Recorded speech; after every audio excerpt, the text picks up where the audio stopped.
anything. You're saying they're meaning the two boys. Correct. So they don't have domain over that. Exactly. The school does, and the school makes the rules about who can sit there. Exactly. Well, I can tell you for a fact, I've coached high school wrestling and I've coached high school track. And both times where my team was sitting, I had kids from other schools come sit with us. It has never, ever been an issue. And I didn't even know who these kids were from other schools. But guess what? The kids I coached did. And it was never, ever an issue. So I know you're wrong about that. Yeah. So football specifically, we stay like very separate because we go into war. Now, after, you know, the kids who know each other go shake hands. But because we used to do the same, not as much as track though, right? To be fair, right? You guys do it all the time. There's so many events where you've seen a lot of the same kids, especially as they get better. And with the football, when we used to do the jamborees, it's 4 teams there, whatever the case is, and we on our own sides. And I don't give a fuck if your cousin play for them or not, nigga. You wait till we shaking hands. You know what I'm saying? But it's a different dynamic, right? Just, you know, the whole, you know, collision sport thing. So let me read these real quick, and I'll get Callie. Did you finish your thought? Yeah, that was basically it. Okay, and then I get Enos. And Enos was goody, man. I miss you. What's popping? Man, I've been down and out, man. I've been down for the count, man. I don't know if you hear how I sound, but sort of struggling, but I'm here. God bless. You got the floor. Let me just read these real quick. HQ was popping, man. Make sure I go subscribe to HQ. She been putting in work. I do take credit for her name. Her name was initially Heathen Queen. HQ is definitely better. So you're welcome. HQ with the 10 says Carmelo's perceived threat is key to self-defense. Your perception of threat is different than Carmelo's. 2 big dudes. His perception could be higher and may reach the level to warrant acquittal. Yeah, so that's why I was kind of asking Rebecca. So she kind of went through that as well to understand that the size essentially would matter. And potentially the court of law, I think, but I didn't see it in the statute, so we got to see. Red Pill Ranger with the $5 says, all this talk about teaching kids not to touch anybody, but what about teaching them to value human life and not delete unless 100% necessary? Red Pill Ranger with the $2 says, knowing someone and being invited is not the same thing. Yeah, that was kind of what I was asking Callie, but I think her answer made sense to me. Red Pill Ranger with the $5 says, so if y'all act at a public park at a picnic table and just sit down with y'all family and kick back, y'all not gonna be like, bro, what you doing? Stop the cat. So he said somebody just come sit with you. Red Pill Ranger with the $2 says, we claim public space all the time. Shit is goofy. RBN was popping. Salute to my brother TJ in the building. Been a member for 14 months. Bino with the $5 says, do you fellas understand the rules of the street or engagement? I will tell you, ain't no rules, just consequences. RBN with the $10 says, Hamp, would you go to the locker room of the other team before kickoff or during halftime if I want smoke? TJ with the $5 says, tents are like locker rooms for track and field, right? See, I don't know enough about it, but that seems like a fair correlation. But based on the people who run and who coach, they say, no, the kids are kind of fluid in that aspect. So we got to continue to mine that out. Enos, you got the floor. Callie got her finger up. Are you allowing her to get in before you get in? Paul? Go ahead, Kelly. Callie, go ahead. Just a quick point with Red Pill's super chat or whatever, saying we teach our kids not to kill. That would imply that he intended to unalive that boy, and we know that was not the case, because he did show remorse when he was in the daggone cop car and asked if the boy was okay. The only thing that he was trying to do with that action was to get him up off of him.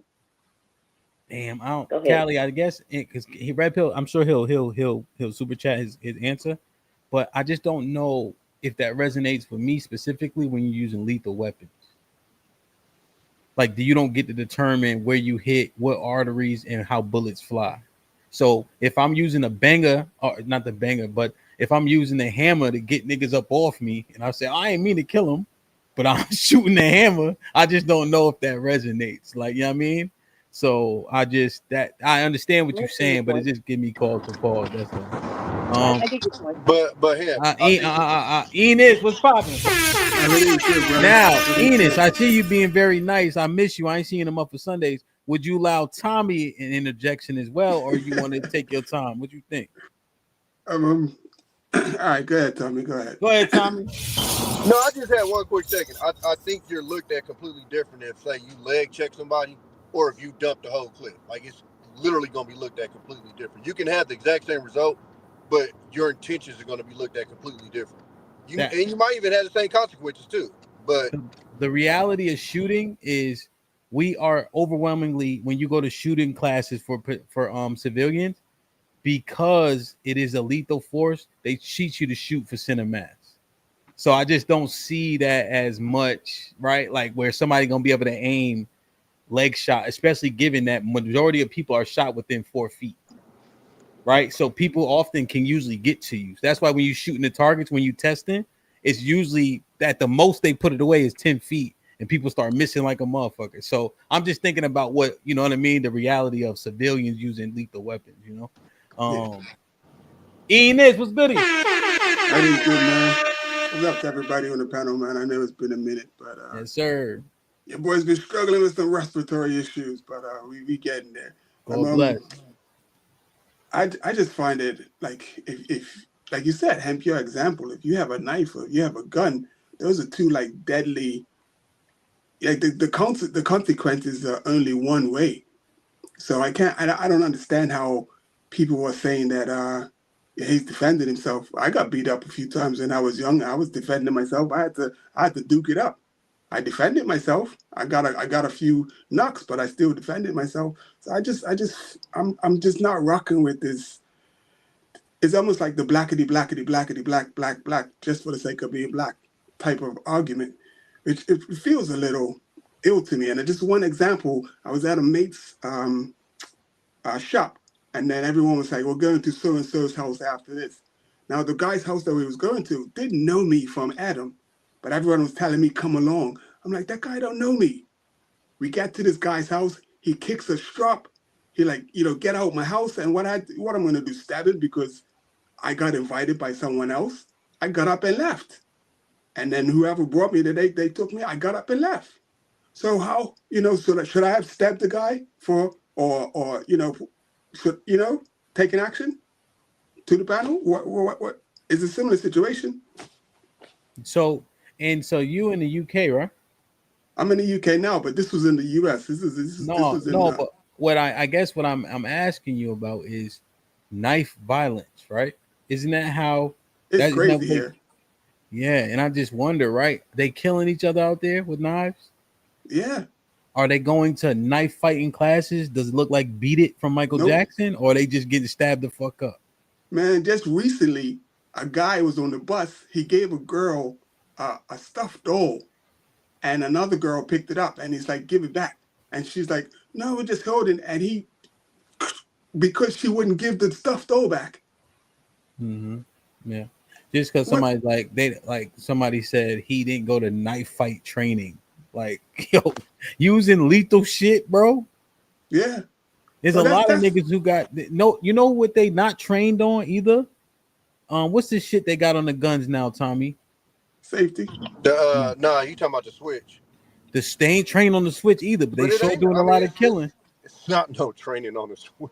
It's hard to train on a switch though. What I'm saying, Timothy, they still pretty fucking effective with them, is all I'm saying. That's all I'm saying. Well, I'm gonna be solid with you, Ed. Yeah, we just hear the ones where they hit. It's a lot of times they miss the whole thing. But the gun is empty in 4 seconds, so you got it's just volume. It's just volume. Shit, exactly. You know what I'm saying? Any firearm expert will tell you that a switch ain't good for a gun anyway. I mean, just for practicality. Yeah, 100%. That's why they use it, because all you gotta do is aim in the direction the bullets just come out. Yeah, that's why they end up hitting people that ain't got nothing to do with nothing. Yeah, 100%. My question is, what are we defending? What I don't understand. Exactly. It's two young men that's doing kid stuff, and both of them are doing dumb crap. I guarantee the white boy was doing some dumb stuff at some point, and this black kid's doing some dumb stuff. They're doing kid stuff. What are we getting an uproar about? What are we defending? What's right and what's wrong? Well, I'll say just for me personally, I'm defending very similar situation that I was in, and I did have a knife, and I was approached by 2 women, and I did tell them, if y'all jump me, somebody getting cut. That's what I'm defending, because I didn't do anything to them people. And I think look, I get it. Oh, I got in a fight. Everybody don't have to deal with the ass whooping, bro. If I'm over here minding my business, chilling, ain't bothering nobody, you come, I don't have to now receive an ass whooping because I was over here minding my business. Like, where's this? You ain't minding your like, bro, business in I'm over somebody here else's stuff. chilling, and then you decide to come over here. Did I go out? No, you good. No, you good. Go ahead. Because you got something on your mind or whatever to come mess with me. Now I got to get my ass whooped. Like, what are you talking about? Now, if you out here, you antagonizing folks, that's one thing.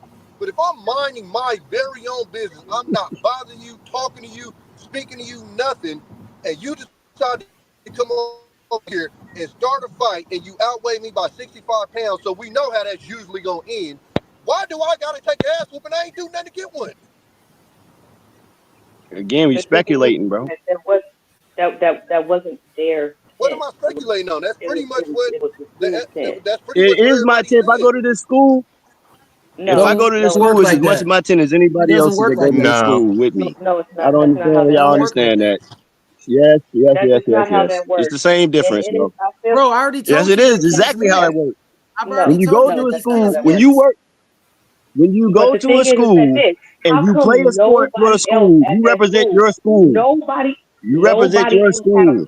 You're property of the nobody school at else, that time, bro. Yes. nobody else under that tent had a problem.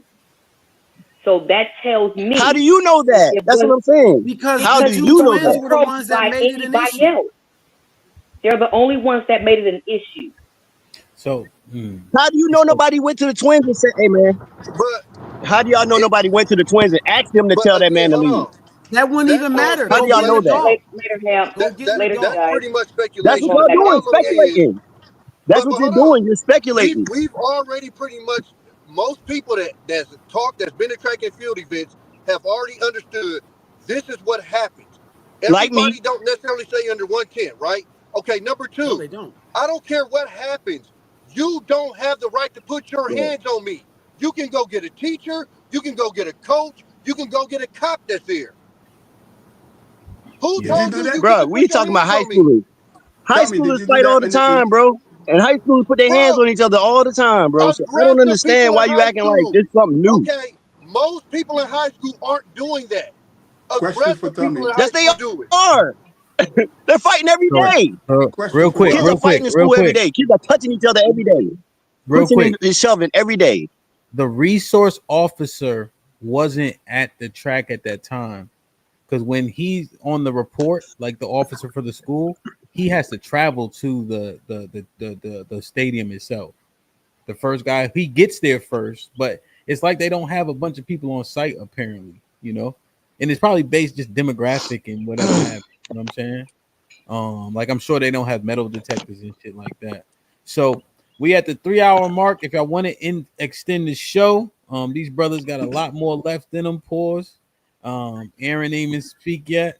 $60 to the cash app. We extended for 1 hour exactly. And then let me do this, and we're gonna get Aaron in, man. Like, share, subscribe, tell a friend to tell a friend. Hit that like button right now if you can. That helps the channel. Hold on, I lost my train of thought. That helps the channel the most. Let me see. Put him in the fucking bedroom. Get him out of here. Come on. Wait a minute. Whoa, my money here. Get the fuck out of here. Get him the fuck out of here. Put him in the bedroom.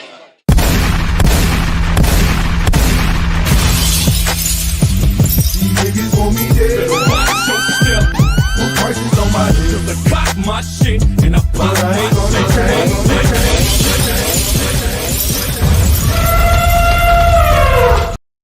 Aaron, what's popping? Nothing to it, man. What's up to everybody? Peace, love, and axle grease and all that good shit. So it's a couple problems here. First, the dude standing there had no business being. I don't care what laws and ordinances are written, just because they don't have a deed or a title to that swatch of ground that tent was covering, doesn't mean that your ass, like, if you need to get out of the rain or something, just like, yo, can I chill with y'all for a minute? Just be hat in hand. There's also the law of the jungle, and that will get you fucked up if you break that. You know what I mean? People set up tents because they're staking a little claim of the earth to operate in some sort of privacy. You got to understand that. You know what I mean? And if you there and you fucking with the bee's nest, you're gonna get stung. Now the dude, speaking of stinging, the dude with the knife, why the chest? That's my question. Why the knife? Why not engage into a fight when you see that you losing? I don't know, poke him in the arm or something. I mean, chest is a little extreme. A little extreme. But you said law of the jungle though. Yeah, no.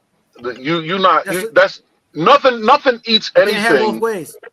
No. Nothing eats anything. That there's always a fight, and you might lose the fight. Like something's not going to come up to you if it knows it's going to lose.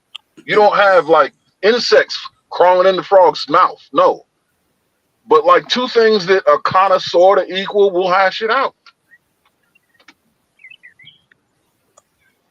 That's not You ever see a gazelle walk up to a lion and say, "Let's fight"? No, that ain't happening.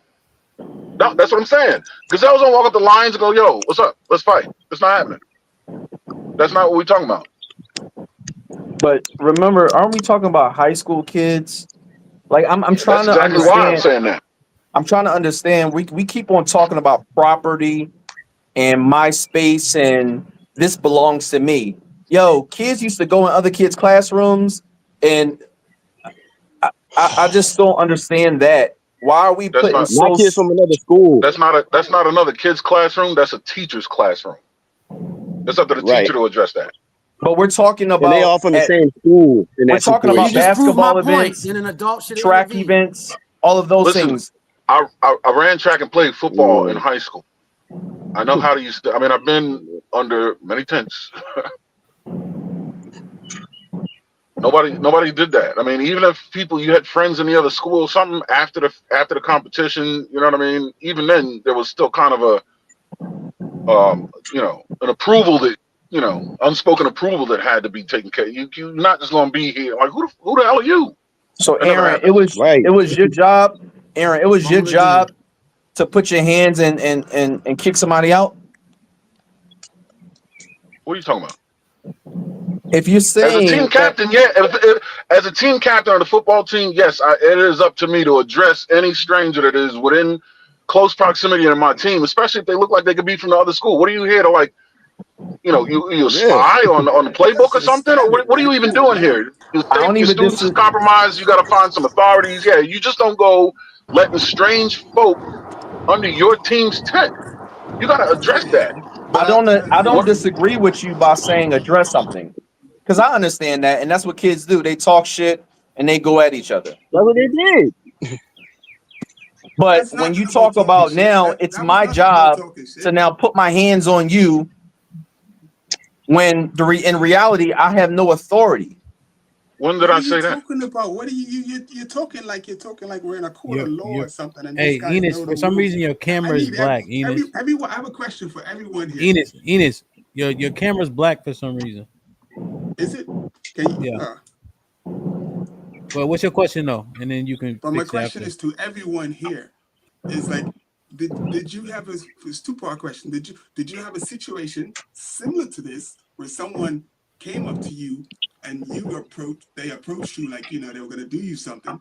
And secondly, to the guy in the blue jumper above me, Timothy, I'm using your reference. Did you go and get the proper authorities to come and address that, or did you deal with the situation best you knew how? Are you asking me as a man or as a 17-year-old? No, everyone. When you were in school, not as a man, not now. When you were in school, how did you address that situation? Because we've all been in a situation similar to that. I didn't have those situations because, I grew up in New York and it was very competitive, but I was friends with a lot of the kids that I competed with. We all mixed. I graduated in 2000. It was different then. It was different.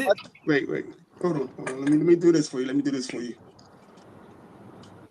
You got to understand, these kids all mixed together now. It's not segregated like they're enemies and it's a war. It's not always together, bro. They don't go to the same school. They don't mess with each other necessarily. We don't even know these schools is rivals or even like each other. And Hamp said the other day, rivalries aren't like their town is the safest place in America. What are you bringing a knife to a track meet for in the safest place in America? Do you know that kid's life? You Do you know can. what he was dealing with? You don't. You don't. So you're assuming one side of variables to So meet your argument. I'm leaving it you're open to assuming one interpreting. side. You don't know what the white No, boys I'm was not. dealing with. You don't know what they did. You just saying that they was bullying and beating them up. Nobody has no proof of none of that shit. We addressed the knife thing a couple of shows ago, I right? do know what they would do. The thing with the knife thing is people are What? assuming that, oh, okay, he had this knife because I had intentions. When you're 17 and 16, I don't have a knife because I'm a fucking idiot and I found it on the ground. I had a knife because I went to the liquor store and they was selling Nah, it. he ain't had no knife because you found it on no damn ground, bro. Okay, He I'm ain't find no explaining knife. to See you. what I'm saying? Listen, Y'all I'm just making talking. up scenarios for the nigga. You Then making why didn't they scenarios charge up him for for bringing a somebody though. knife on school property? Okay, my bad, you know him. My Why bad, didn't you they know him. charge him for bringing a knife? I don't Don't know. They let them might add that charge Why didn't charge they on charge him for during the bringing a commission knife? of a felony. I don't know. What I mean, kind of he ain't knife supposed to They was have it? did it. already. They would have did it But It What what kind doesn't of knife matter. was it? He's not supposed to have the knife. To think that What the kind of only knife reason was You're why it? not supposed to have 17 the year knife, olds is though. walking around with a knife is because of You malicious can legally intent have is a knife crazy. under 5.5 In the inches per safest, Texas law. in Did the you know that? safest city in America. What He's kind in of the knife Take a was safest look it? up city the in the law. country. You can legally have a law in Texas under 5.5 inches. What kind of But knife hold was on, it? but that even leads more to what I'm saying. So that I, means he wasn't carrying it because he was spooked to nothing. Again, Is I anybody? went to the liquor store. Oh shit, Is they it, selling pocket knives here. Let me get if one. you think a pocket No knife gonna reason, just stab to a buy person one. in the chest that's 200 pounds and, what kind of knife and was hit it? him in the chest and hit him in the heart, you crazy. You What don't kind of understand knife how knives was it? work then. They just said it was a That makes black no knife. Do sense, No, we? I bro. do know how knives work. Trust me, I know how What, knives what, work, bro. does anybody know what kind Trust of me, knife I it know was? more about knives than you. I don't think so, Aaron. Please stop. Okay, Jesus. No, it just said it was We a know black we know knife it in the was report. we know it was like the link that he was legally allowed to carry. That's as much as Yeah, we know but about. was How a do you Otherwise, full know they We would don't have that? have a knife. charged picture him of it. with Okay, carrying it. let me answer just for the sake. You have no So idea. Aaron, they never even said knife yet. So like Oh shit. Okay, check. they say stabbed and etc. But they didn't implicate him with having like a knife directly, right? Like they didn't even say Yeah, it in the police report. Is what I'm saying in like understood. official documentation, right? So they haven't Yeah. revealed exactly a weapon, but it's speculated he had a black knife of some sort. I saw one report where it was like a something you put a tent in the ground with or some shit like a pick or something. Multi-tool. Tent stake. A tent stake. Yep. Yeah, something like A that. 10 So stake? officially, but they didn't charge him with a weapon at all. So either the knife was legal or it was something other than a knife. Right. Now a tent stake. Think about it. We talking about tents, right? That's sharp. Yeah. Yeah. I bet you there's anywhere between 4 and 8 of them in the ground right Yeah. now. Yeah. So So that's what I'm I saying. mean, How we know he didn't take this? How we know he didn't take whatever object this was, put it in the back, and intentionally go over there, just in case somebody say something crazy to him, he can start some shit up with somebody. We don't know. We don't know if he was That just still over there doesn't chilling. The We prove don't know things what was that going come on. out, But I we do So know. you swear. get to throw out what you don't know, but we can't We throw out do what we know. don't know. We What do kind of know. variables One are that? side was saying words to him, and he made threats. He's That's a being We know verbally conditional he threat. threatened he was motherfuckers. It's he's a being conditional physically threat. accosted. Like I don't understand how you He don't wasn't see that part. accosted, bro. Yeah, accosted, He physically he touched. threatened them before Yes. they even So touched him. No, they touched accosted, him. Period. He threatened I them accosted. think before they touched him. It doesn't Just real matter if he quick. touched him. He had no I think business. I think a lot of problems is It we does try to matter. live in the What are you world talking? as it should be, and we don't live in the world that it is. The world that it is if you put your hands on somebody, you're open to whatever they gonna give you. I'm telling you right now. I don't care how y'all think about it. I'm 42. I carry a 40 on me every day. You put your hands on me, you can have that conversation with God. I don't care what your opinion is of me. Keep your hands to Mm-hmm. yourself, and we won't have that situation. Now, should Which it be like that? And we Probably not. also live But in a that's the way world the where world if you is. do that, Tommy, that should be the moral of the we story. also live in You a should keep your world. hands to yourself. We also live in a world. We also live in a world where, yeah, you should, just like you said, you talking about should instead of is. We live in a world where if you do put your hands on somebody and they do some overly they overkill, they're going to be punished for it. That's the whole point. Yeah, he Tell that shouldn't to put his hands on Zimmerman. nobody. Tell Guess that what? to Darren I tell Wilson. you, Tell that to all of these people who've Darren Wilson been went to murdering jail. young black boys who were Those are laid to cats, rest. and Tell they that went to to yo. Sabrina Fulton. Tell that to all these people who've been stalked, preyed, bullied, and then shot at for not having a weapon, for standing still, for running, for walking home. Like all of that. You don't you're go to jail. They walk. They go home. You're But putting that these into these people who crash out go home because of the victim. Into the Black Dragon. Let me ask you a question, bro. Because I understand. When you're talking about that, I understand. But this is the difference. You're talking about police that are abusing their authority as police and using the racism inside of them on somebody else of our Zimmerman's race. not police. We're talking Zimmerman's about not two police. teenagers. Zimmerman's not police, but you know what I'm saying. Even them, he's a homeowner, and that shit happened in his fucking home, at his property. No, So it didn't. that's how he got No, it off. didn't. No, Hold it on, let me didn't. read these real quick. Bro, it Blizzard happened abroad with the $5 bro, says it the happened. kids No. mingle. I just want to make sure that we include everybody in it. Lord, y'all crazy. Blizzard abroad with the $5 says the kids Good. mingle. These events can last up to 6 to 7 hours long. Yeah, it makes more sense for sure. Thank you, Blizzard. Red Pill Ranger with the $5 says stabbed him in the chest with a knife, but didn't intend to kill. A stab to the chest kills vampire. He's 17. He don't know how organs and knives work. Facts. Rebecca with the 20 ball. Perfect. Rebecca says both parties are young. Shit like that. The difference is someone dying. We can speculate. Austin and Hunter should have never approached Carmelo, and Carmelo should have never stabbed Austin. Shit like that. Shit Carmelo like that. made a quick decision, and it was the wrong one. Pretty sound. Here for the T with the $2. I heard it was a cleat sharpener. Oh, they do have those. Could have been. That's crazy. DC Slim with the $5 says, welcome to the I'm Blacker Than You show. Them crackers laughing at us. Curtis with the $10 said, let's be real. Carmelo is an avatar for black anger.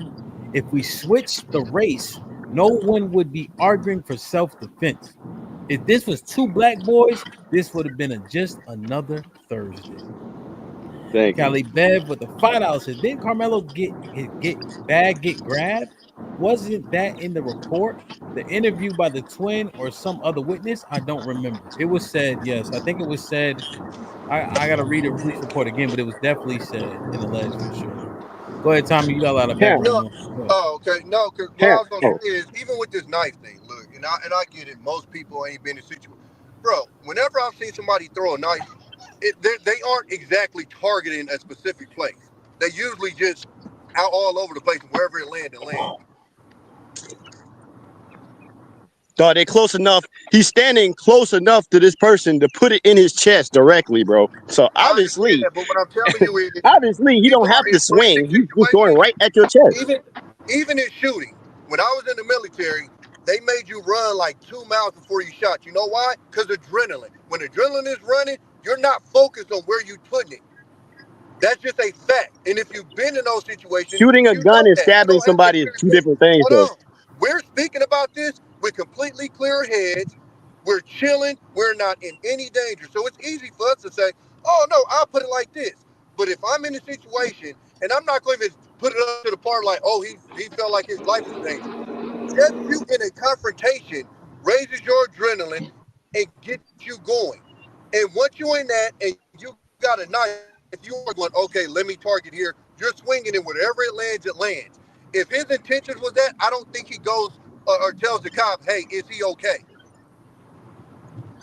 The man said Tommy, the what alleged branch? killer. Tommy, He what said, no, branch I was did you that. Army. Army. Oh, I'm Air Force. Salute. Hamp, can I ask you a question real quick? Yes, sir. It's pertaining to this. I want to know, hey, Hamp, have you ever gotten in a fight with somebody that was smaller than you? Yes. Did they kill you? No. Did you ever get in a fight with somebody bigger than you? Yes. Did you have to kill them? No. All right. There you go. That's So your all this talking about argument. his side, Somebody compared to else's his side, life. that shit don't mean nothing. You're gonna It means rationalize. Hang on. nothing. You're gonna rationalize It the means actions of a nothing. 17-year-old against a grown ass man Yes, who's it been means through and did nothing some because shit. That doesn't. yes, because That they're makes two no argument. 17-year-old boys who could have, So you bruh. got to use somebody in order to make the argument to this case. You got to go somewhere. You got to go to a park, a RV. You got to go to HAMP. You got to I'm go just using everywhere common sense, around the bro. world but this I'm issue. just using I'm using common No sense. sense. No Yes, I'm using sense. common sense, No bro. Common sense sense. is What governs? Hey, you're Aaron, I telling got a me. question. Aaron, I got a you. question for Aaron. I got a question for Aaron real quick because when he came in and started talking, I wanted to at least get one back and forth. Yo, Aaron, the 17-year-old kid who was sitting, I think to the police report, sitting in on his phone or something like that. Like, I want to know what exactly do you mean? Like he was doing something he wasn't supposed to do or somewhere he wasn't supposed to be? Like, according to who? Oh my God. Can you hear me? Yes, go ahead. You can hear me because you Borgin. It's. I am okay. No, you're not. You're not. I'm gonna go out and come back. Yeah, I was gonna. Yeah, I No, think. we can I hear think you. the part. I We can think hear the you. part Well, that, he can't hear Aaron, us. He can't hear us. He can't hear us. I'm gonna drop the link again, Aaron. Oh. I think the part that Aaron missing on that is I think sir, I got a the question for environment you. of football is different than the environment in track. It's a completely different I environment. ran track. So I agree with him with the football thing because absolutely it's a whole different environment. But with track, like the person that super chat said, you're talking about a 6 or 7 hour long event. Even like rivalries in track and field are not like rivalries in football. That's way different. You feel me? Like I'm gonna just put it like this: I ain't really heard of too many people shooting fades at. I'm not gonna say it's never happened, but for the most part, you're not shooting a fade at track and field events. They definitely shooting You're the not fades stabbing nobody at either though. football events.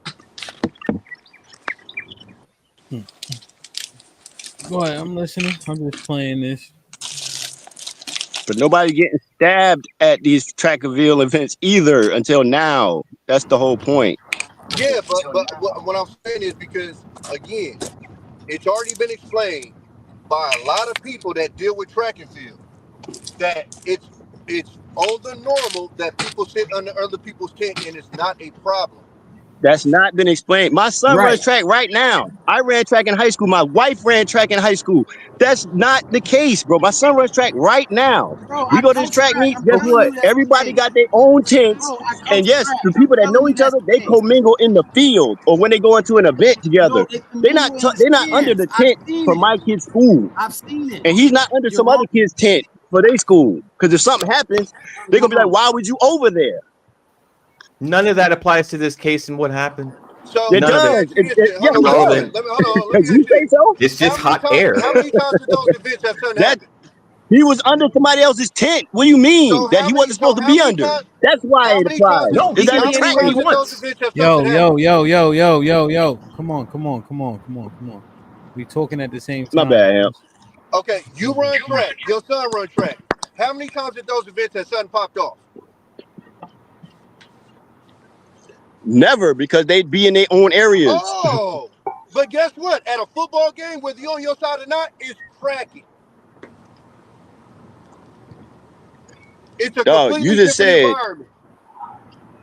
yeah, but guess what? At a football game, you on both sides of the field. You got fans everywhere. You got all this stuff going on, right? Cool. At a track meet, the people participating are all in tents all around the track. The way they had it from the picture, they have their tents in the bleachers.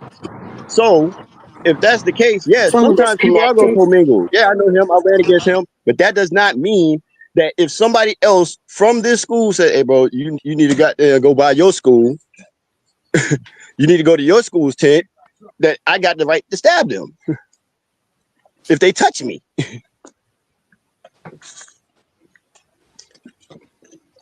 Somebody touching you, moving you out the way, does not mean you get to stab them in the chest, bro. I'm sorry. Well, we've been shot for less, so not sure what your point is there. Again, you're talking about we've been shot. Yeah, bro. Like This is you the problem, don't bro. know. You We don't as know. black people, this is our problem, bro. We don't like to admit when we actually did overcome certain things, bro. And we don't like to admit, we like to still act like it's still 1965. You still acting like niggas is getting hung every week from trees and shit, bro. That's not happening no more. There are instances of racism. There is still racism in America, but racism in America does not affect every black person like it did 20, 30, 40 years ago. You got to stop that shit. You're bringing up police shootings and random other racist white people shooting and killing somebody black to try to verify, to validate what you're talking about with Carmelo Anthony and this boy Austin Metcalf. That's not the same thing. Austin Metcalf didn't come and shoot this man in cold blood or some shit. He literally, from wild accounts, he put his hand on him, and the dude stabbed him and took his life. Like, what do y'all? If Austin was black, if Tommy, Carmelo was the Tommy, kid you that got gotta stabbed in mute. the chest, You gotta y'all would be mute, saying Tommy. You got a lot that of Austin really background was the noise. murderer. So this scene right here, right now. So I know that they said they covered where I think that's the scene or the knife. Seemed like they like threw a tarp over where the knife was, so that they didn't, contaminate the scene before, the proper authorities got there. So this is the tent right here from the Warriors. That's the school that the white boys go to. Memorial, yep. And then Liberty's here, right? So we know it's definitely at least two schools because Carmelo went to Centennial. So at the very least, we know it's these three. So it's got to be an invitational of some sort. So it's probably taking long as hell because when you have the dual track meets, those are shorter, obviously, because it's just two teams. This was a championship, I believe, some type of championship. Okay, it's kind of early though, right? State championship. Well, you got different type of championships for Conference and then yeah, for spring and then summer or whatever. Okay. Let me read this real quick. DC with the $5 says, can we get the same energy for the young niggas who just shot up his school for getting bullied by blacks? I think that was in Dallas. He didn't kill nobody though, right? He only injured 4 people. Yeah, he injured 4 people. Yeah, only injured 4 people. Please don't say he didn't smoke nobody, right? Like that's wild. Yeah, he just It's better than killing 4 people. I'm just saying. He for only context. injured 4 people. Shay with the $2 says Austin was in commission of a crime.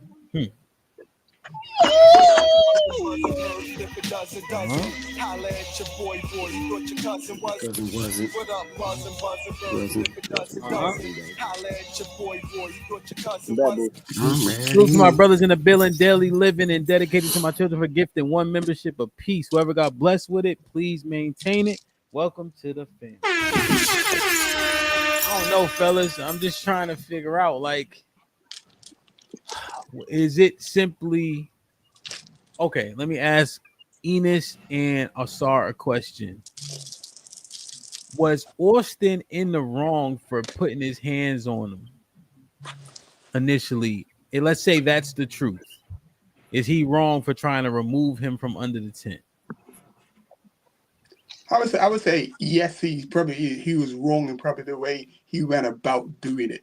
But was he wrong in trying to get him to leave? I don't think so, because that's something we've been through, like since the beginning of time. This is not your area. You need to step, whether you paid rent for it or not. Okay. Asar, what say you? Was he wrong for trying to remove him from underneath the tent physically? I believe, in a way, yes. In a way, I can see where he'd be wrong for putting his hands on him to remove him. But also another way I can see not, because we don't know how he touched him. He could have just been like, yo, he would just put his hand on his shoulder, like, hey man, come on, man. Come on, let's go to your school tent. You know what I mean? And got stabbed. We don't know. We don't know if he pushed him, punched him, anything. So if he did anything other than like put his hand on him and be like, yo, come on, try to guide him out, then he was wrong. Yo, Asar, I ain't gonna hold you. I'm 17. You put your hand on my shoulder, I'm gonna try to knock you the fuck out. I know. Exactly. And guess what? Hold on, Hamp. Hold on, Hamp. I agree with you, Hamp. But guess what you just said? You're gonna try to do what? Knock me out, meaning you're gonna fight me. You're not stabbing me. That's the whole point. Okay, so that's my point. So just let's take this walk with me, right? Enos and Asar, because y'all have the understanding. So you guys would have been okay with him punching him in his face or whatever the case is. Yeah. Yeah, even though look, even though he was. Oh, go ahead, Dennis. I would say yes or no because at the end of the day, I don't want to see. I don't want to fight. I don't want to make a fuss. And I'm going to tell you the truth. If I had walked in that tent and someone else I knew was in the tent and said, just don't worry about it. Just come. You be all right. Don't worry about them. I said you could come. And if Austin had come up to me and put his hands on my shoulder, I'd have been like, get your hands off me. Whether he was white or black, I would have been ready to fight. Because why are you touching me? Because I'm not part of your clique. I'm not part of your school or whatever. I'm with so-and-so from your school. I know so-and-so from your school. And you're going to put your hands on me? That's just the way we wired. That's just how we raised. I don't care what anybody says. Every black man up here is like that. Someone puts their hand on you, you be like, yo, what you touching me for, man? Don't touch me. Okay. You don't know me. Okay. So you guys agree that he could have a visceral reaction up to including physical violence, but the weapon is where you guys draw the line.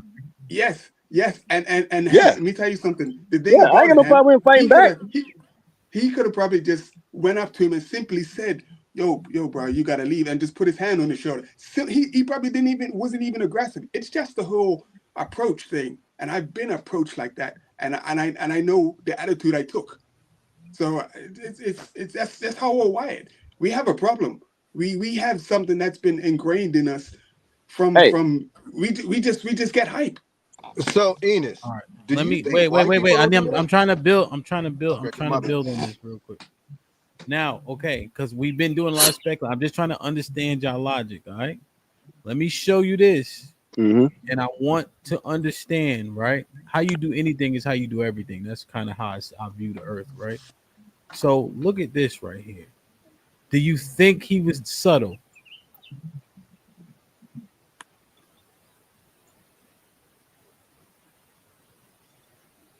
I'm just asking. You play middle linebacker, right? If you know that position at all, you got to be, the wiring is intentional. Right. It's different. Yeah, I get you. And Buddy played football too, right? Yeah, but I played Carmelo's earlier. This is Austin here. Right. You're pretty good. I seen this highlight tape. What position does what you call him play? Safety. Carmelo. Safety? Okay. And he was the captain of his team, right? No, I know Carmelo was. Austin was. Yeah, I think they both were. Carmelo was too. Oh, I didn't know if Carmelo was. So he ain't no back down. Track team too. That's like Ed Reed and Ray Lewis, bro. We know Ed Reed ain't scared of Ray Lewis just because he's smaller than him. They both got the same mentality. No, what I'm more so addressing with the film is, do you think Austin was like, "Hey, kind sir, would you please remind me?" No. Probably not. He probably like, "Yeah, man, who are you? Yo, get the fuck out of here. You can't be over here." He probably was on that kind of time. But guess what? If the boy wasn't over there, none of that would even happen. It wouldn't matter how you came. He wouldn't have came at all. So you could do a wait. So wait. Y'all been asking enough questions, right? Okay. So yeah, go ahead. Y'all good Hemp, with the Hemp, I don't think he approached him like that. Hold your horses, cowboy. Oh, y'all don't have cowboys. What do y'all have? Tea and crumpet. Hold your. So, good sir. Good sir. So Enos, Asar, right? So y'all are good with the physical violence. You agree that that he shouldn't have put his hands on him, right? He could have a conversation, but you guys simply disagree with the lethal weapon. Yeah. Okay. That was too much. Now let me ask, right? Why are you guys able to police what level of violence someone is supposed to go to? Like, how do you get to make that determination conveniently? What if they started beating his ass? Would you then say, yes, pull the knife? Like, are you timing when and when he can't use the knife? Like, how does this work in you guys' mind? The crazy thing is that was my question to some of you guys earlier about the policing. So the whole thing is you're policing the attitude of this young man and what he should have done, or when it calls somebody. So you're trying to police and use the rules to circumvent your approach and your thoughts to the whole situation. When hold on. It's so much background noise. Hold on. Somebody. I'm sorry, that's me. That move. Okay. Yeah, but what I'm asking is, right? Someone's putting their hands on you. You guys agree that violence is plausible, right? But you guys disagree with the level of violence that he exuded. I'm asking you how you guys are making that determination, and when is it okay to protect yourself using lethal force? You protect yourself by not putting yourself in the environment. He put himself in a hostile situation. I'm sorry. Okay, so now your premise is he and also put himself there. Well, hold on, sorry. Yeah. So he put himself there. Yeah, he put himself in a hostile situation. Okay, Asar, do you agree with that notion? Because then you don't have to answer my question if you think that he put himself in a predicament. Because initially I thought y'all said he was white boy was wrong for wait, but you guys also just said the white boy was wrong for touching him. Mm-hmm. So now which reconcile he put himself in touching, not approaching. Well, wait, hold on. Listen what I'm saying. If y'all say the white boy was wrong for touching him, you have to reconcile that with saying he put himself in a predicament. So how does that work? Right? So the white boy wouldn't be wrong at any facet, essentially, if he put himself in harm's way. So reconcile those two statements for me. Well, if we no. This is how. Let me handle this. This is how I reconcile it, bro. Okay. It's like this. Okay. If Carmelo's over here, right, and Buddy goes over here and does anything more than tell him, hey, bro, we need you to leave, say for whatever reason, and then proceeds to touch him to try to move him out there, then that's wrong because he's putting himself in danger there. You know what I'm saying? Because you don't know what he got in his bag or whatever. True. But what I'm saying is, if Carmelo's not there, that never happens. It doesn't happen at all. We're not even talking about this. Okay, so y'all all alive today and going about their life. Okay, I understand the premise. I understand. I think that Asar, Enos, you guys' reply was very crafty because that line of questioning was a little bit, but I see what y'all did there. Y'all old niggas is kind of smart. I'm gonna tell everybody when I get off this screen. God damn it! All right. I don't want to hear Enos. Aaron, let me get Aaron in. Aaron, what's good? Hey, Timothy, they wiggled out of that, boy. That was the right reply. That's the reply. I know. I see what y'all did. Go ahead, Aaron. You're a fool. Salute. Where I don't remember where I was. Somebody wanted to ask me something or something. I don't know. Where the conversation? You were talking about football and track and what you would have did in the locker room. I know the question I was going to ask him. I was asking Aaron. No, I didn't say what I would have done. I was asked, is it my job to? But at any rate, what were you going to ask, EVD? I was just asking, like in general, like because you said that this boy was sitting in the wrong place or something like that. What I'm saying is, by whose authority or by who says he's in the wrong place? Whose tent is? All right, let me get some details. Whose tent is it? Who put the tent there? I don't know who put the tent there. Come on, it's got the school's tent thing on it. Come on, EBD. Who puts up tents and takes them down? It's the school. Let's say the school. The school, right? The school puts up tents and down tents, right? EBD. All right. The school put the tent there. School put the tent there. The parents. Can we presume it was the school team? Do I know if it was the school team who put it up or not? Yeah, it was an athletic team or some shit like that. I don't know. We can speculate though. It's not a school thing. Who's under the tent? Who's under the tent? It's not a So there were plenty of people. Like that's a HAMP thing. I don't know the details. I know besides Carmelo Anthony, initials by the name of EP. That's all I know so far. Let me tell you the details I'm operating under, and they may be wrong, but this is what I'm dealing with. Okay. That this tent belongs to one of the teams, track team. This Carmelo is either on that team or associated with that team or goes to that school or whatever. The other dude, the deceased, recently departed, did not go to this school and wants to be under this tent. Given those circumstances, he has no business being under the tent. Now, if those circumstances are incorrect, then I would like to know what the accurate circumstances are. That's what I'm working on. By what circumstances do we govern track members to be in a place segregated from all the other teams or schools? By what authority do we operate under that? What I've been hearing all on this panel is how track is different from football, and football is more testosterone driven. Track is more physically exhaust, not more, but I'm just saying it's a different kind of competition. You're running against one another. You're not. There is no like you're my enemy and I need to destroy you or eat you for lunch. And there is not as much, I don't believe, shit talking. Do you understand the difference between morality and legality? But Aaron, in terms of morality and legality, right? So you said he wasn't supposed to be under the tent. He was not. Let's say that. So what steps could have been taken to remedy that situation? Him being under the tent? Yeah. Go find somebody that can remove him. Exactly. Legally, right. So legally, and if he refuses, force can be taken legally. By who? No, I'm just saying, find someone that serves in that capacity. Right. I'm saying, just walking through the process. You said force can be taken legally by who would have the authority I'm saying enact that force?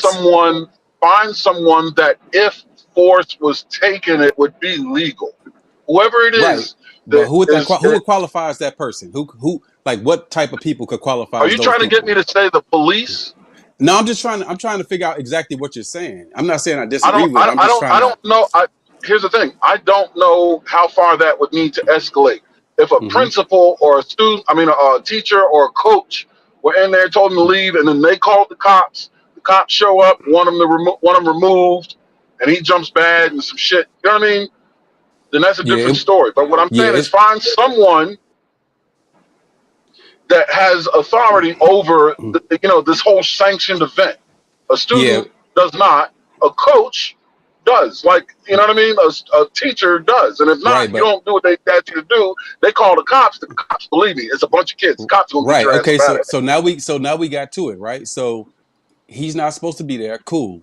The kids, the Metcalf brothers, don't have the right to touch him. If you call an adult, if you call the coach, if you call a teacher, it's not a school event. But had you called a teacher, they still don't have the right to put their hands on him. Will we all agree to that? What? Put their hands on the white boy? Wait, didn't the white boy put his hands on somebody first? No, I'm saying, even if they called any of those people, they can't touch them. Exactly. Right? So the original sin. No. Did the white dude put hands on someone though? Yes. He grabbed him twice. Okay, now that changes shit. Yeah, he grabbed him. So the first time he grabbed him, that changes everything. Then Carmelo was like, because at first Carmelo was like, touch me, and then you see what happens, or whatever the case may be. But he grabbed him. He said it again. He said, hit me and see what happens. And then he grabbed him again. But then there are other stories saying that the brothers try to jump on him type shit. But long story short, there's no legal reason why anybody short of law enforcement maybe should have laid a hand on him, right? We can all agree to that, right? Nope.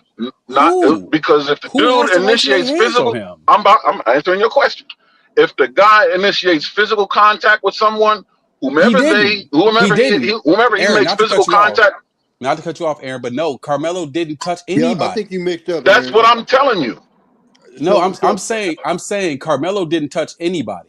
I'm saying I understand that. Who would, under the circumstances, Carmelo is just there.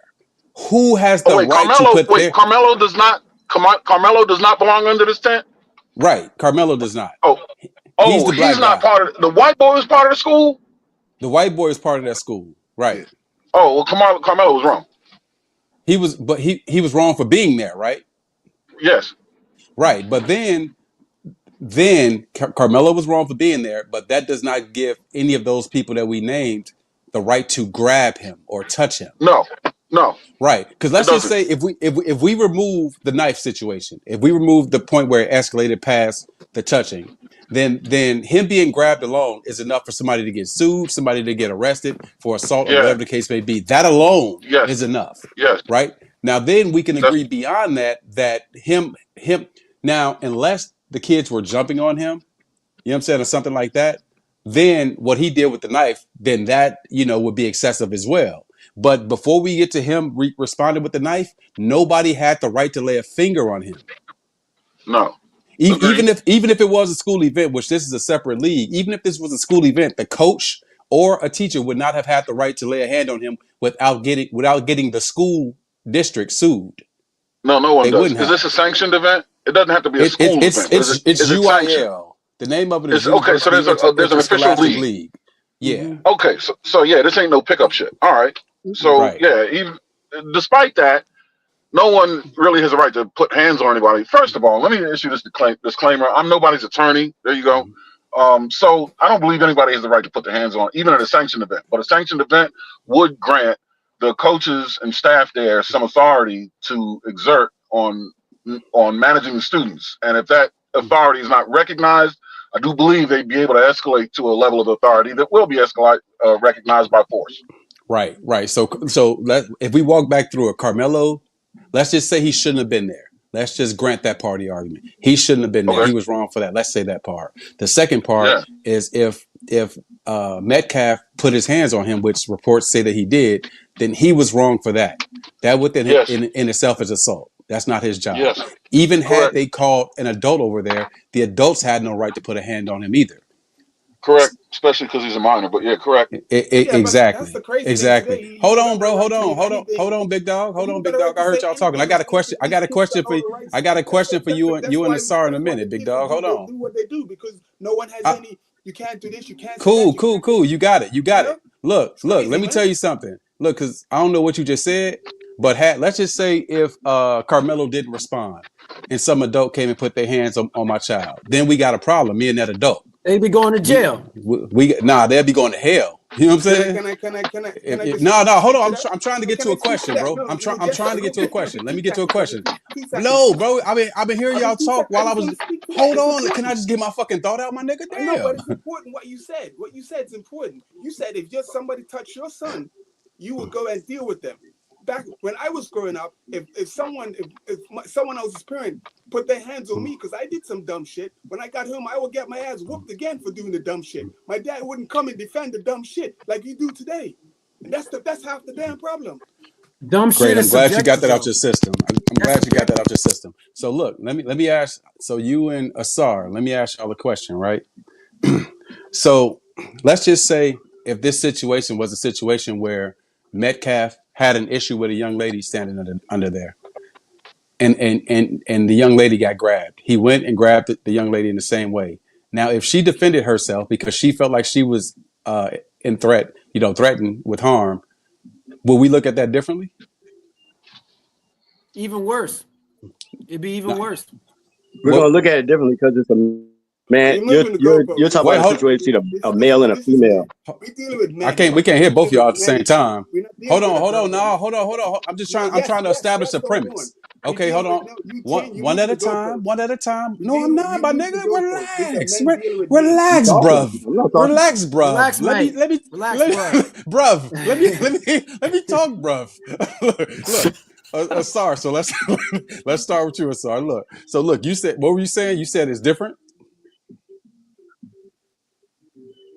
Asar. I said, of course, it's different because we talk about males versus females. How's it different? We're talking about males versus females. Of course, it's different because I'm trying to know that men are stronger. Men are stronger, wilder, and way more, and have more levels of violence than women, bro. So a woman is not gonna be able to confront a man in that situation with equal force. So of course she's gonna need a weapon. If she has a weapon, she did that. We'd be looking at it different because she's a female. So I just want to just to recap. So you said if we replace Carmelo with a female that was, his size, and that's it. In that situation, it would be rational for her to want to pick something up and defend herself.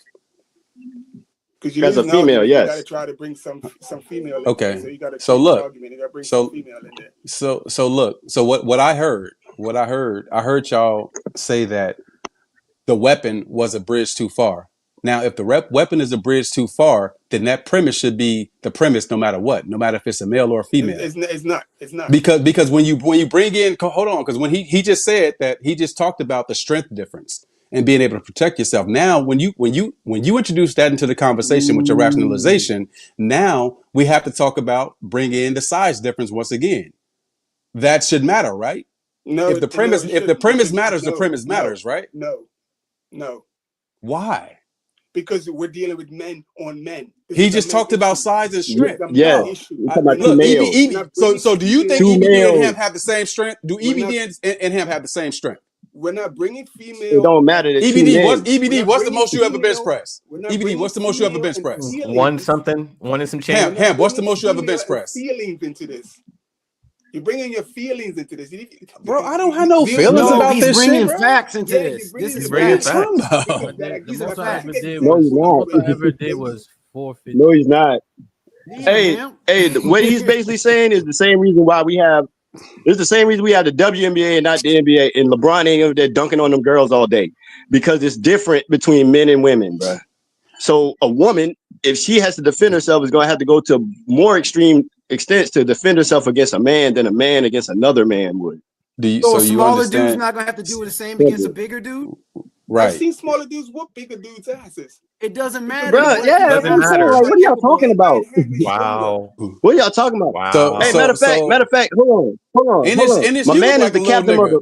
nigga. Ennis look like a little nigga. Hold on, my bro. Ennis, I look like I could Hold on, probably Sean. choke you out, Ennis. You know what I'm saying? Probably. Hold on, Sean. You how tall are you, Hold Ennis? on, Hold Sean. on, 1 second. I'm 6'4".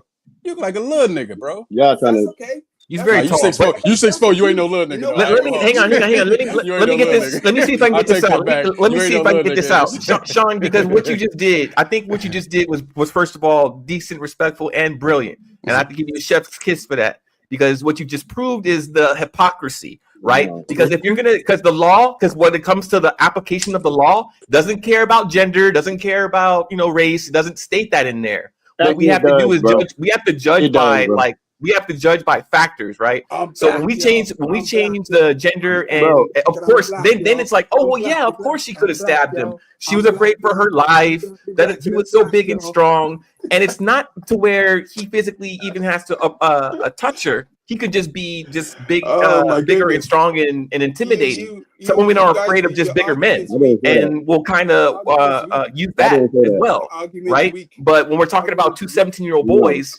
if we're talking about twins that Ennis, are why you don't approaching, want nobody to get their yeah, thought out, it bro? is like, bruh, you need to listen. You need to listen. Argument is weak. Bruh, you need to listen. You need to listen. You need Yeah, to that listen. argument doesn't hold any weight, bro. Yeah, your argument don't. You're not. What are you doing right now? I'm not listening. This is the problem. Come back, bro. It's governing. No. Listen, nobody has a right to govern your space. Like nobody does. You can go anywhere and do anything. Bro, you as keep long as you're saying not that, but violating. nobody can walk into your house right now and say they're EBD. Now supposed to be there because they want to be now there. you see how they try to change the topic. Of course, You know what I'm saying? they have to. They have to because they don't have a point to make. They don't have a point to make. They can try and police the actions Nobody of a changed the 17-year-old topic. child and compare themselves to grown ass men. Like, oh well, when I was, back in 1960, back in 1970, I got into some fights. What are you This doing? ain't 2025, right? This is 2025. Things are a lot different. People are getting deleted for the dumbest reasons ever. So whether he had this or that, he shouldn't have been touched. Shouldn't have been Ham. approached. Carmelo, what was his weight? His weight was like 130. And you're Carmelo, defending You gotta let me rebut what you said. bro. Can I ask a question? It is. I promise. I'll talk when you Hey, finish talking, big dog. You got it. The quality of the show drops tremendously when y'all have I won't say zero decorum, but when the decorum drops, the quality drops. So, from what I saw, it was 160 on his huddle, Sean, and 130 on the police report. So he's a 17-year-old boy. I highly doubt he's 130 pounds. So but you can decide what you think. Hemp, Hey, let me ask you a question, Hemp. Your man Sean made a really good point, and I wanted to piggyback off it and stick to. Okay, go ahead. This is two men going against each other. These are young men, but they men. They're kids. They're kids. They anyway. I said what I said. Now, Sean, you made a really good analogy about that. If someone touched your kid, you would go and look for them and take care of them and whoop their ass. And I told you that back in the day, if I did something, that person would whoop my ass. And then when I got home, my dad would whoop my ass. And the problem is today we come into this era where we were more interested in being the kids' friends rather than actually teaching them and showing them. If they do some dumb shit, they're going to face consequences. They don't have any consequences. That's why he's walking with the knife, because he's not worried about a damn thing. And all you are all up here, sitting up here, defending the same shit, because, and then other young men are seeing this, and us. Anyway, it's bedtime for me anyway. But other young men are seeing the same dumb shit, and they're following this blueprint. And you're all up here defending it and backing it up. Hey, Ennis, you know what? You know what It's a sad consequences situation, is. man. Look, I'm gonna go with what you just said. So you said that there's you. This might be risky. My bad, Sean. They kicked off Enos for 2 minutes. He'll be back at 6:03. It's only 2 minutes. Bino kicked him over. Oh yeah. Shout out to Bino. So this is the thing. Even with what he said, that there should be consequences. The consequences. Look at God, man. The consequences don't mean that somebody has to grab my child. Consequences is me saying, look, this happened. The rules say that you get suspended or that you can't run in the next track meet. That's the rules. You did this, so this is what happens. It does not mean that at any point I have to allow somebody to put their hands on my child at all. Hey, Roadblock, you just gotta be on camera. I'll bring you up. Sorry, you there still? I know your shit was freezing a little bit. Sorry, you on mute. I just want. Go ahead, Timothy. Go ahead. I wanted to say too, I don't think this is so much a race thing more than a cultural thing, because we're all saying what we would have did 20 years ago, this and that. We got to realize these kids are so bombed socially. We didn't have social media back then. These kids think so much differently than we do now. So what they would do versus what we would do, we can play all these variables in our head. We wouldn't have stabbed. We wouldn't have had a knife, this and this and that. It's a totally different time period. These kids think totally different now. They don't have the emotional maturity a lot of us had. So it's just different. I want to say something real quick. Y'all, what's up, Vic? Nah, I want to say, if my mic good, thanks you for bringing me up on the show, Ham. I really don't come up because I listen to a whole lot of stuff, and I like to listen and laugh. And I know your show is a little bit more serious than I take things, but on this situation right here, bro, it don't matter what day and age. I ain't tell you open the door, take it with you. But in this day and age, it don't matter. It don't matter how old the children are. It's about how they were raised, bro. How they were raised. Once you take a child and you raise them up in the household with old-fashioned values, they instill that into those children. So whenever you are in the South and you come across white people, it's always a race issue. Don't you ever think it is not. Because I'm going to tell you what would happen. Y'all saying, throw your dukes up. I'm going to tell you what would happen. That the white boy is a star athlete, right? If that black boy had a hit him and hurt him, mess him up for the next year, broke his skin, he probably would have caught damn near the same charge for just hitting it. I'm telling you, this is how the South works. Even though they are in an affluent neighborhood, some of those people that live in those neighborhoods, the reason why they live in those neighborhoods, because they don't want to deal with you niggas. And they wondering why you over there anyway. How did you or how did your family get over here where we at? You know what I'm saying? Bro, that's Texas, bro. A lot of people don't tell y'all in Texas. The people that's in Texas, they know. The average person in Texas don't even just ride their car across town. If they from a certain area of Texas, they'll tell everybody that's visiting, well, what you doing over there? I got some business handling your business. Get back quick. Because them folks don't, it's all the way from up to the police department to the schools. The only reason why you get treated as a black person is know you or know of you being in that area. That's all it is. So it is a race thing, bro. It don't matter if you switch the situation around. If you actually switch the situation around, God forbid that ever happen again, because we've seen other things that happen, right? If the black kid have been stabbed, some of you Negroes have been programmed to say, well, I ain't gonna say nothing because that's the way it's been. My uncle, my great grandmama, great grandmama told me Uncle Leroy got strung up. Nobody talking about Uncle Leroy because that's the way it's supposed to go. But God forbid that Leroy, which Uncle Leroy had a brother that said, it ain't gonna happen to me like Uncle Leroy. The other brother said, if a white boy stepped at me, I'm gonna knock his head off. That's why a lot of y'all regentrified Negroes are in Detroit. Y'all all over on the East Coast and everything, because you had to run from the South. Because one of y'all uncles said, nah, the white boy ain't finna do me like he did my daddy.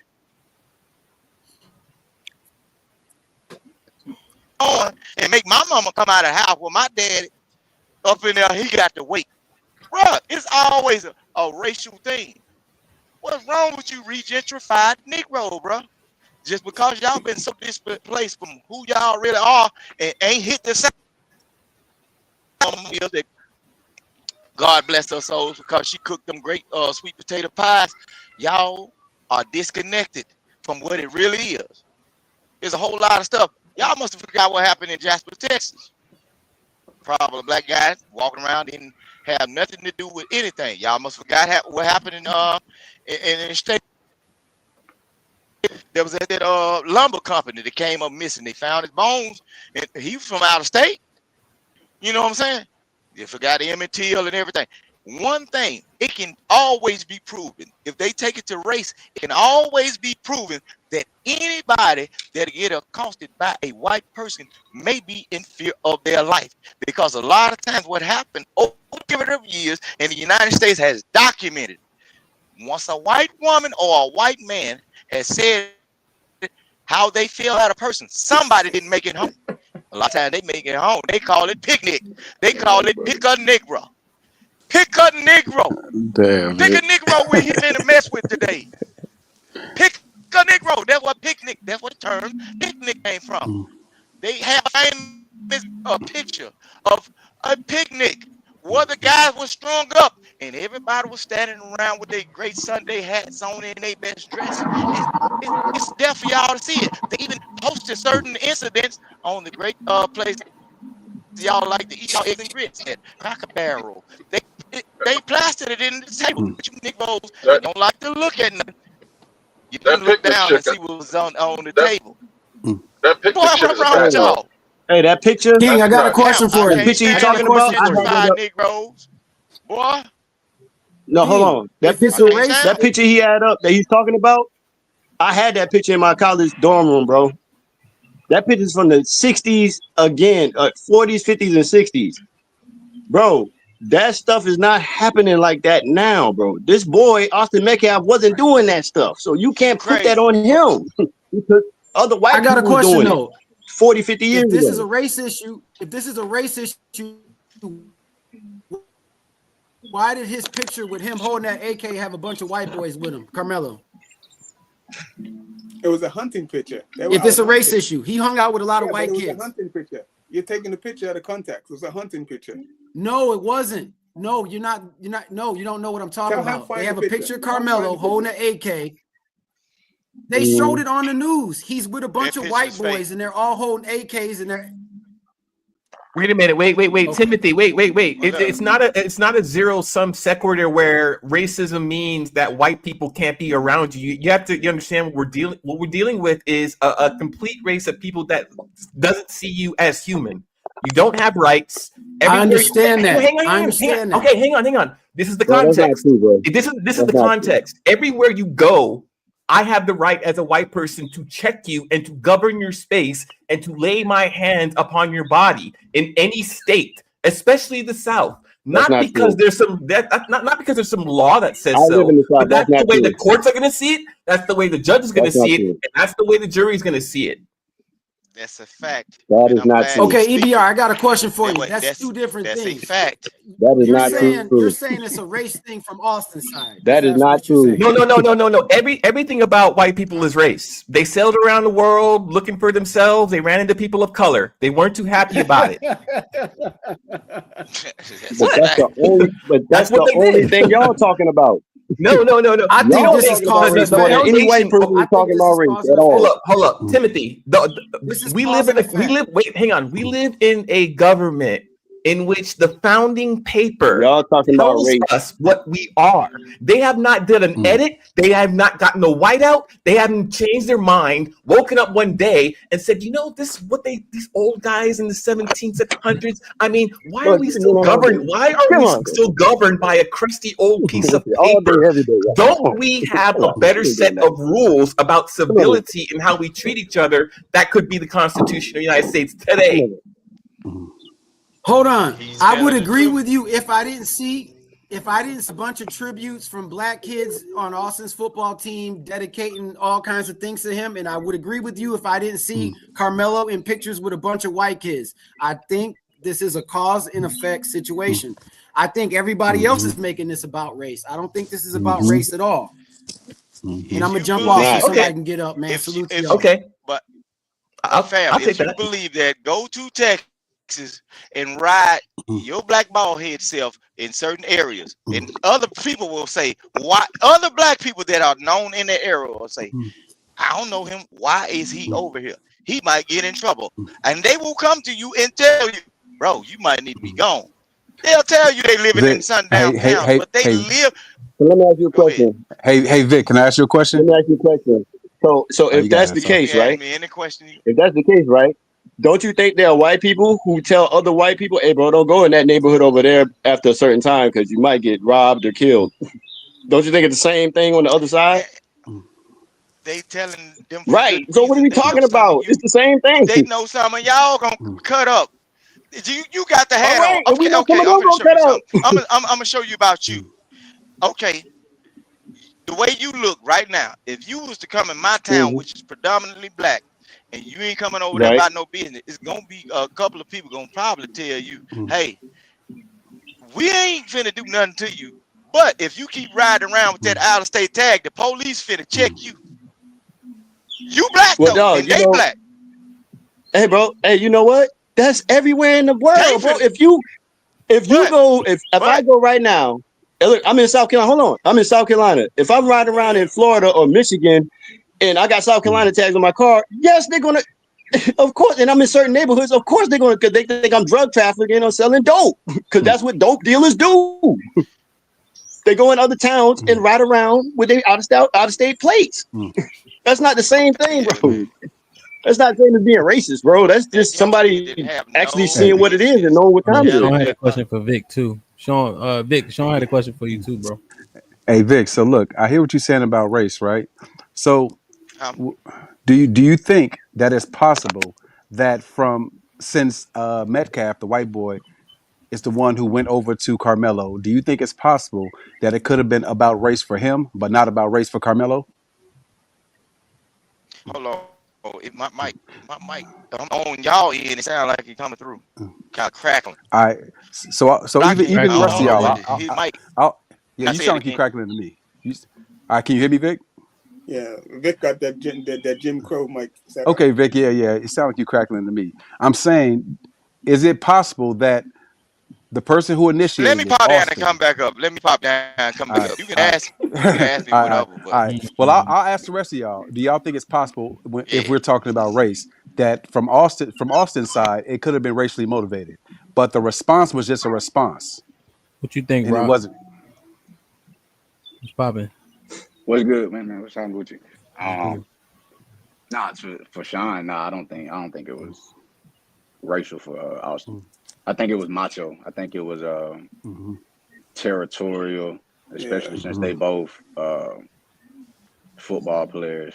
But I don't think it was it was, and I think even Carmelo's response was to match that macho to a certain, like, what you mean? Like, I can't be over here. Like, so, and that's where you get to touch me and see what happens. But it was just, I think it was all macho from the get go. Yeah. Yeah, I Yeah, agree with that. yeah. I don't think there was a racial element either, but I Young think men being young if men. there were, I would think that it would be from the aggressor, and the response was just a Yeah, response. If there were one, I don't no, it think would there be was from. one, but It's from the dude that's got the knife over here at the tent with people that he's supposedly supposed to be scared of. It's all these white people he's scared of. He's the one with the weapon. Sorry, if that What are you made sense, talking then about? he would have had some history or some inkling to assault white people in But general. And he didn't no, have bro. that. That was his history right there. That was the moment where he did it. That's what I I'm think he saying. He doesn't saved. have to have a past record of doing it. So I think he saved a white kid from drowning. He did. I ain't saying no. Listen, what I'm saying, man.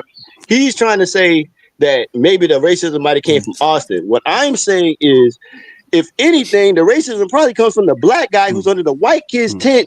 When the white kid approaches him, he's telling him he's threatening to do something to him. So he might be feeling like, man, these white boys. I think He might have more of a racial It's not the white kid's tent though. Well, intention. I think the racial elements that exist, Asar, Sean, are the pretty standard. I don't think it's racial at all. Well, I don't think it's racial, but I think it's just the standard ones. Like white people have this sense of entitlement, right? And in the hood, the rule is you don't lose no fight to no white boy. I think it's like those general ass like racial tension. I don't think it's anything overt. Like it's the shit that we all even with that, back and forth with. You know what I'm saying? And that's true. But even with that, look at the logic you just said, bro. They have a sense of entitlement. He had a sense of entitlement in his own thing. This is his tent with his other everybody he looking at go to his school. Right? And the black kid has it. Well, I ain't lose no fight no white boy, so I'm gonna stab him and throw my life away to prove a point to nobody. Sorry, if that was a young lady under there, let's say a white chick. If that was a white chick, like you keep hold on. Let me just it ask does a not question. matter. Damn, bro. It's Let a me ask a female. It's a question. difference, bro. Let me ask a question. I'm because what I'm trying to understand is your premise. You said his sense of entitlement. You're talking about his sense of entitlement. I'm saying if that was Hamp mentioned. let me finish Hamp the mentioned that question, white people damn, have a bro. sense of entitlement. I'm listening to what you just said. I'm looking right at your face. Go ahead. You just talked about the sense of entitlement. I'm saying you said it's a sense of entitlement. If there was a white chick from Centennial that was under the memorial tent, do you think that Austin would have had a problem with that? Can I answer that for you? I'm talking to this man. I know. Hell I no. want to answer your question. Why do you always want to don't answer when know. I'm trying to talk to him? Let me talk to him first, bro. I was going to answer your question, but anyway. You can hear me? But you said there's a sense of entitlement. I'm saying if there's a sense of entitlement, then there's a sense of entitlement. It doesn't matter who the person is. Okay. So yeah, he could have. I don't know. I don't know him, so I don't know. Do you think he would have? Do I think he would have if she didn't go to his school? Yes. Yeah, I think yes. Yes, I think he would have. Yeah, the sense of entitlement. Yeah, he would have. You're like, man, who are you? Can I answer? So real quick, the extension is up. I don't know if I got it. Yo, I just wanted to say something to this. Hold up, but before you go, can I say one thing? Yeah, I'm gonna give y'all final thoughts. Let me just see if Rock had an unadulterated thought, and then 10-15, and then we'll go around. Go ahead, bro.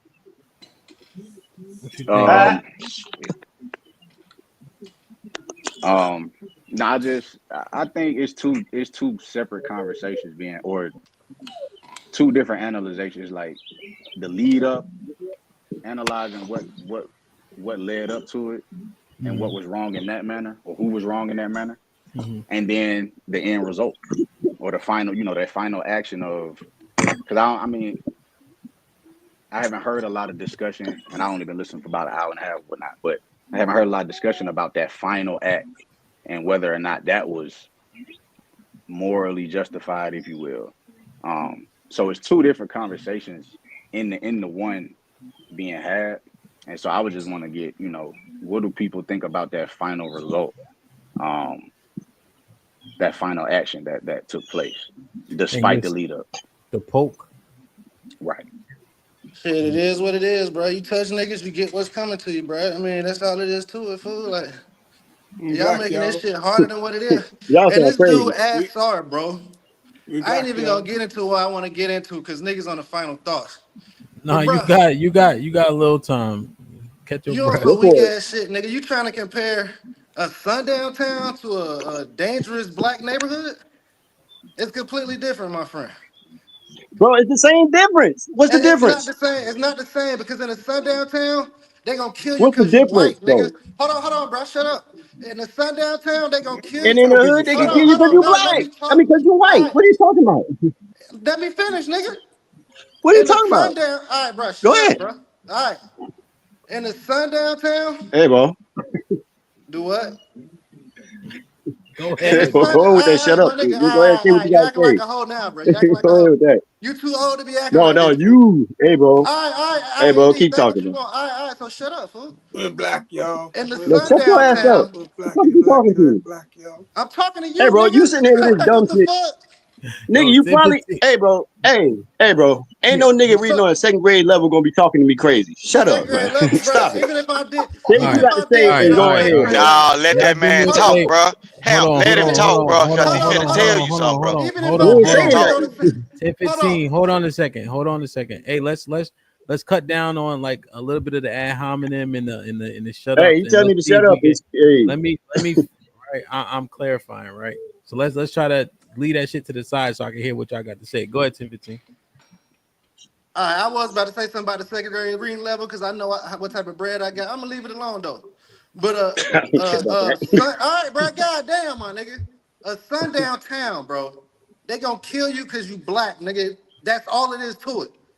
In a Okay. black people neighborhood, if a nigga tell you not to go, cause they gonna kill you. It don't matter if you're black, white, Asian. It don't matter, nigga. They gonna get at you. It ain't no race component behind the shit. Now in a sundown town, it's strictly racial, nigga. If you get caught out there, they gonna do you dirty. In the hood, nigga, you can be black, they still gonna do you dirty, bro. So it's not the same, fool. You trying to compare this shit when it's not the same. It's a racial aspect to the sundown town, nigga. All right. It is. Can I retort to him? Yeah, go ahead, bro. Well, they hit you with a Well, honey let me ask bun. you a question. Star. Let me, real quick. It's just a real quick question, Him. Can you name 3 sundown towns? Who? You. Who? Can you name You 3 got Google, sundown nigga. towns? Look it up. You got Google. Look No, it up. no, Why the I ain't fuck? asked Google. I asked Hold on, hold you. on, hold on, hold on, Because hold you on. was talking about this thing like it's like everywhere you go, it's something. This might be risky. Hold So on. Why would I know the name of a place Asar got I've never timed been? out. He got timed out for 15 minutes. Oh, never mind. Because Callie hit him with, I If don't you want to look, hear bro, Asar's final thoughts. Somebody might bring him back. You But got go ahead, Derek 10 Jackson? 15. What were you saying? 10 15. What were you saying? but Oh no, 10, I 15, was you don't have saying, to name the why sundown would I towns. know? Why would I know the 10, name of a town I've never been? I'm not welcome. I'm never planning on going, my nigga. Why would I know? You can easily go look the shit up, and it'll give you a list of sundown towns. I think, man, look, bro, you can go look that shit up, bro. Why the fuck would I know the name of a place that I'm not planning on going to? you can look up Vidor, Texas. You can look on Tougaloo maps. A lot of times, guess what? The sundown towns are really actually at. Majority of sundown towns are in the north. Like they are in. They heavy up in Indiana. They heavy up on the like Michigan area. They got sundown towns where the K's actually used to meet up, and then you'll be amazed. Majority of the people that was part of those groups, it was majority of white women. That's why y'all got Karens. They were the people that instilled that heritage into the kids. See, y'all don't even listen to what they were saying about the Willie Lynch letter. Yada yada yada. It might be fake, right? But they say if you want something to be tried and true, you break the woman and instill it into the woman, and she's going to teach the kids the ways. Look, that boy came from a broken home, right? Just like when they say black kids come from a broken home. Look at all these young Negroes that got switches, right? Single parent household. Look at that white boy that got caught up in this incident. Broken home. He lives primarily with his mama. Good boy, come on. Look, and then look at his picture, bro. That boy wore all black. What kids that got a vibrant thinking mindset is going to a prom or a get together that wears all black? He was vice lord up, bro. He had an all black suit on with a red tie. Are you Your saying mama that and that daddy just made enough, organization? bruh. Come on, bruh. It's You signs that saying you that can look or at. Look, even when you look at the, go ahead. Go ahead. Let me read these real Look, quick. when you Henry, go to the real quick. north, Hold when on, you Vic. see Let me them, read these when you real go quick. to the, go Let me ahead. read it real quick. Red Ranger with the $5 says Ninja will say anything to justify a crash out. That boy went to 0 to 100 real fast. A nigga will push you in a club. You crack him with a bottle. You going to jail too. Cali Beverly tells, is this nigga talking to me? Victor Hart. If you know, you know. Red Pill Ranger with the $2 says the person that goes extreme gets in trouble. Jeremiah with the $10 says constructive dialogue 100. So then they hit Asar. They put him in the bathroom for 15 minutes. That was 4 minutes ago. And I've been here for a little minute. Salute is interesting. Vic, what you introduced is interesting to me, man. I could see how it automatically goes to a race issue as soon as the two components collide. I could see in the South how that would be much more prevalent. And then when I looked at the schools demographics, so Centennial High School is like 70% black, and then the Memorial High School is like 70% white. So I would assume, you go to school kind of where you live at, right? Proximity wise.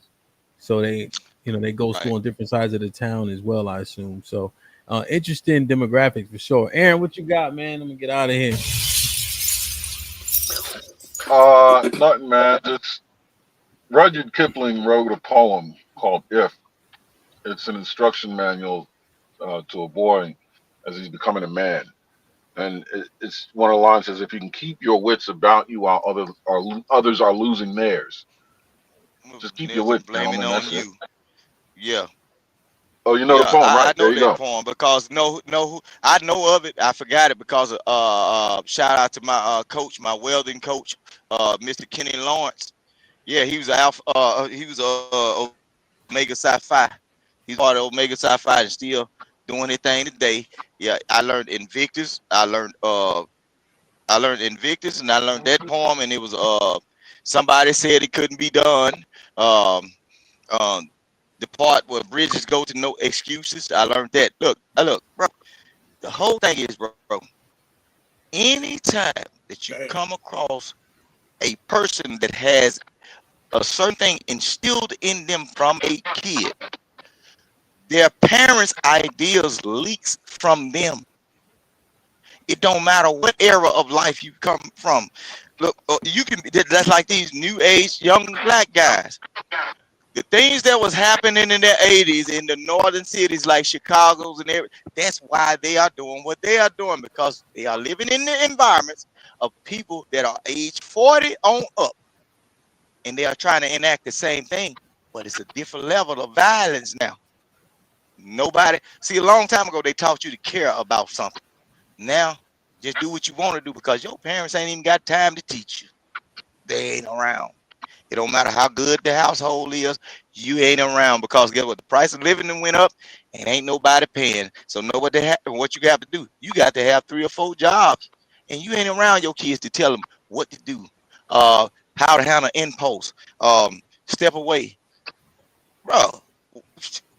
We still teach our children around here. Look, if a white person look at you crazy, separate yourself from them, because we don't want to get in a situation to where we knowing the court system and the way the Americans run, we gonna have to kiss wife, kids, and everybody goodbye and make that decision of you visiting us in prison or watching me watching my child grow up through pictures.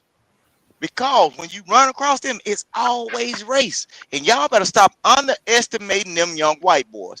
By the age of 5, they know what MOA is, sub-MOA is. They know how to shoot a rifle. They know how to take a box cutter, something small as a box cutter, and they can skin animals down and send them to the table. You see what I'm saying? But you Negroes don't. So y'all thinking, oh, these people are innocent. They don't know this, don't know it. Well, I know a young white boy know how to jumpstart tractors with the bad animals or anything. Take a battery out the house, put it up. A lot of you niggas don't know it. Oh, like we need a battery charger. We need to call what that is. We need to call somebody to get us off the side of the road. The only thing you need is a fully charged battery. Take it out there and jump the call. Them little white boys know that. That's why they ride in these little raggedy pickup trucks on the weekend. You Negroes don't know nothing. And talking about they ain't aggressive. Bro, the average white boy that's a top flight player, they always, look, when you get in the athletic program, they always try to Land check that them plane, Vic. or double check them Okay, I'm finna land it. Those are the major ones that they try to look at for taking like steroids in order to outperform the young black boy. You see what I'm saying? That's why they putting the man in. That's why they putting the young white boy in the victim point of this argument. White boy, black people have always been outwitty, thinking, and faster and smarter. So they want to make him innocent now. Bro, you crazy. They always pull that white people tears, bro. The white people tears. So y'all better be careful. Y'all better get back down the grandmama and figure who y'all is, bro. And y'all need to start talking to these people and find out Vic, how land they're that looking at plane, y'all. Vic. Okay, I'm out of suit, man. Shoot me down. Okay, Ham. I appreciate you for bringing. I appreciate you for bringing me up here, man. Cause I go now. Cause Hey, look, no, I no, live in no. I the definitely great no. South. I think you dropped something that I definitely. It was a gem for me to think about. Honestly, like just in terms of the environment, race is always prevalent, or you know. So I think that was a good piece of information that you shared for sure. Aaron, what you got, man? What you think, man? I'm about to skedaddle. Get some rest, Ham. Yeah. No doubt, no doubt. Rock, what you Ham, think, kid? I'm finna sign off, man. I'm handing over the plane to you. Hey, I appreciate you, man. Be safe, Vic. What you think, Rock? Yeah, I think it was I think y'all had a good discussion. I think y'all discussed proportionate response, disproportionate response, and then I understand it is what it is when they get there. As far as you put your hands on somebody, you individually can't necessarily determine how they respond. But I do think as a society that we determine that what the proportionate response is to whatever actions it is. But overall, I think it was a great conversation, and hearing both sides, it was interesting. Yeah, But definitely both sides. That's for what sure. it They're is. definitely both represented. So interesting, man, for sure. What you think, 1015? Perfect. Hey, man, I appreciate you letting me up, of course. Already. Hopefully, I can catch you earlier next time. But final thoughts: DC 185, nigga, get at me, nigga. Shit like that. Get at me, nigga. Until 185 DC, nigga. My man. Oh yeah, it was good meeting you in the A, man. 10-15. Oh yeah, good meeting you, Big Aaron, my boy. For sure, for Hey sure. man, salute to all the TNBR family, bro. For real, man. Y'all show mad love, bro. I fucks with all y'all, man. I love all y'all. I For real. told him the other day, man, 1015 hold it down, man. We had to pivot a few times, but we made that shit happen, man. I appreciate you. Word up, man. Yep. Already. Enos, what you think, brethren? First, I want to apologize, man. I was only able to bring you a small little 7-pound bounty, man. I thought I was worth more than that, man. So, but big up anyway. And yeah, man, it's just like I'm a bit perplexed by like us, just by us and the way we pander to most of today's situations. We don't like accountability. Like it's not that word. It's like kryptonite for us. Like, and I'm like the way, and it comes from like I was raised in a single home. I mean, I had to fight my way to where I'm at right now, but the kids don't have devices that or the support that I had, so they're gonna be the reactions and the things they're gonna do are gonna be a lot more drastic. So I just think we're in a place where there's little compassion. There is no, like my word is accountability. We are afraid to, if we see somebody doing something wrong, we just walk. We actually go on the other side of the sidewalk. We don't even try and say you shouldn't be doing that. We're more concerned with just looking out for self and making sure it's self-preservation. And then people talk about community. We have no community anymore. community doesn't exist. You know, it's each for their own.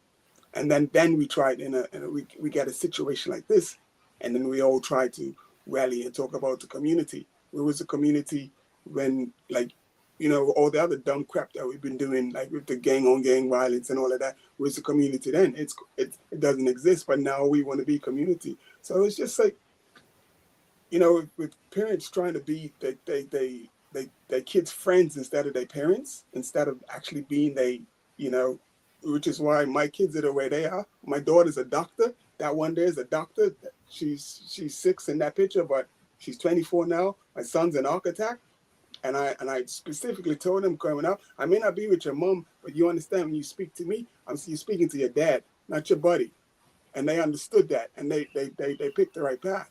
And if we had more people that did that, we'd be a whole lot better off, man. So that's all I need to say. I mean, it's a sad situation, this Carmelo and Macap, you know, but it's just it's how we evolve, man. So yeah, no, 100%, man. Generally speaking, I'm rooting for everybody black. I think when we're looking at these situations, we have to be objective as possible. What happens when we're so you know, we treat it subjectively based on how we feel. Oftentimes that levels our level of credence, you know. So if you can't correctly assess a situation for what the facts are, right, you lose credibility, you know. So you try to do your best to see it every which way and then see it for what's most likely or what the truth is. I think that's the best way to overall operate, you know. It's a sad situation, point blank, period. Lives are forever affected. Win, lose, or draw, even if he get off, you know. Being subjected to that cell, even for 3 days, is a life-changing experience, you know. So this is no easy task, man. And from the brothers I know that been to war, like my brother in the top corner, taking a life will forever alter you, regardless. So I think that we just need to thoroughly understand what's really happening, you know. But all praises to the Most High. We'll definitely see what's in the future for that young brother, and we'll continue to assess it as objectively as possible, you know. So I love y'all. I appreciate y'all. I think I might see y'all tomorrow. I just wasn't sure, so I had to stream today. Jump into Discord. I think I'm finally got my energy back to start planning the DC meetup, which is gonna be fire. So we're gonna see, man. I love y'all. I appreciate y'all. Be safe and do the right thing, man. Like, share, subscribe. Tell a friend to tell a friend. We out.